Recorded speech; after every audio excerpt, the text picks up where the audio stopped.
What's up everyone, FG Tech here, welcome back to my channel. Today we're gonna talk about lenses. So we're gonna look at vintage lenses, Russian lenses. As you can see here, we're talking about the Zenit Helios 44M-7 in this case. Is a 58mm lens with F2.0. So this is a standard lens for both full frame and APS-C DSLR. It's manufactured from 1958 to 1992. It's obviously discontinued. The focus is done by manual focus, so this is a completely manual lens. As you can see, there is no chip or anything for making it function in an automatic way, so everything will be manually done.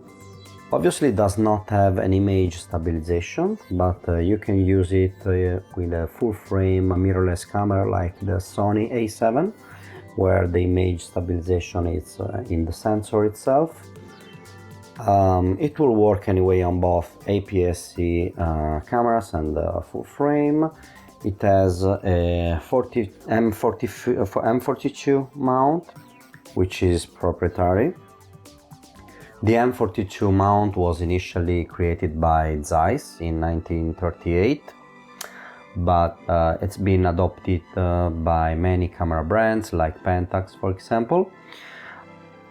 With my camera, which is actually an APS-C by Nikon, I had to mount a mount adapter from M42 to F mount. I will show you right now.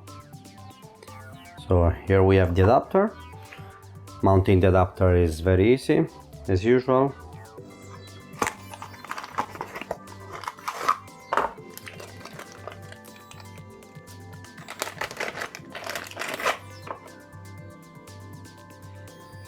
So in this case we are talking about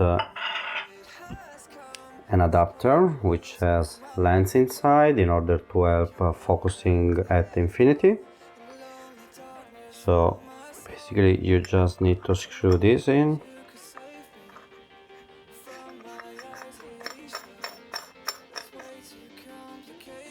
And that's done. Now we can simply mount this in the camera body, and that's done.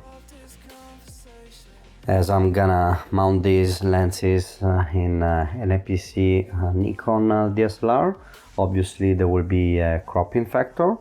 We read here it's 58mm in case of full frame. In my case it will be around an 88mm equivalent, while in case you have a Canon APS-C camera which have a smaller sensor than the Nikon, it will be more or less equivalent to 94mm.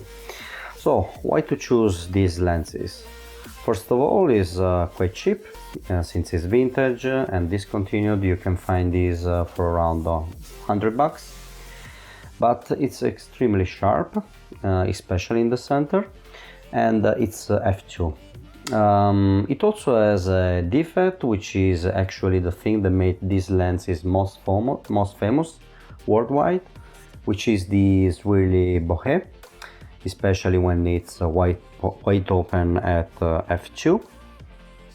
Another reason could be for filmography, so filmmakers will love these lenses, since due to the fact that there is a very smooth focus, as we can see here. Alright, so let's talk about the build quality. The build quality honestly is amazing. It's incredibly solid in both feel and construction. Maybe you cannot see that in camera, but it's mainly made of metal, the full metal, so the wall lenses are made of metal. There are some small components which are art plastic, I think this section here for example, but everything else seems to be really solid metal. We should say that there are different versions of these lenses, with the 44M2 being the cheaper one, and the 44M7, which is the one I'm showing in the video, being the most expensive. The numbers are basically the optical resolution index, going from 2, 3, 4, 5, 6 and 7, this one. So the higher the number, the higher is an optical resolution for the lens. The minimum focus distance of 0.5 feet, as you can see here, and aperture range between f2 and f16 with half stop clicks. So makes this a great lens for making photos, but also for filming, as I said, since we have a very smooth focus ring. The central sharpness, as I mentioned earlier, is really great, and the subject isolation at f2, but also a little bit at f4, makes these lenses really the obvious choice for portraits. I didn't notice any chromatic aberration, but I have to say that this, unfortunately, this adapter is causing me a lot of loss of quality, since we have this additional lens, which, so I don't know what kind of glass is this, if it's so high quality or not, but anyway, there is a picture degradation. I will probably try with another adapter without anyway a glass. In that case, I will obviously lose the infinity focus. I think it will focus until, I don't know, 5 or 6 meters. So let's look at the specs. They will show up here. And yeah, that being said, let's go into some pictures that I made and also a couple of videos, and let's follow up later.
So what do you think, guys?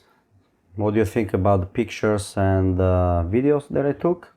I will probably do a follow-up of these lenses later on, testing this with a full frame mirrorless camera with Sony probably, And if I have time, I will also try to find another adapter without glass, so that we can see if there are any major differences. So I hope this video was useful. Let me know in the comments if you have any question for me or any observation.